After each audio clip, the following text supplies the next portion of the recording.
আসসালামু আলাইকুম। বৃষ্টি রহমতের বৃষ্টি, এটা আমরা সবাই জানি, আল্লাহর রহমতের বৃষ্টি।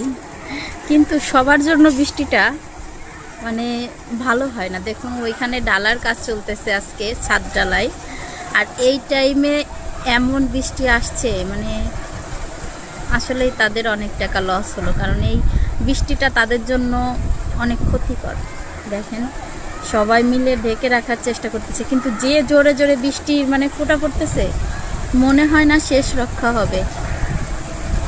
তবে দোয়া করি যেন কিছু না হয়, কারণ একটা বাড়ি করতে যে মানুষ কত স্বপ্ন করে, কত স্বপ্ন দেখে, কত টাকা কষ্ট করে জমায় বাড়ি তৈরি করে, আর সেই বাড়িটার কাজ যদি এভাবে নষ্ট হয় তাহলে কতটা কষ্ট হয় বলেন।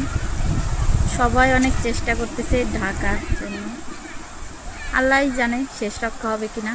তবে বৃষ্টি হচ্ছে অনেক জোরে জোরে, আসলেই দুঃখজনক ব্যাপারটা।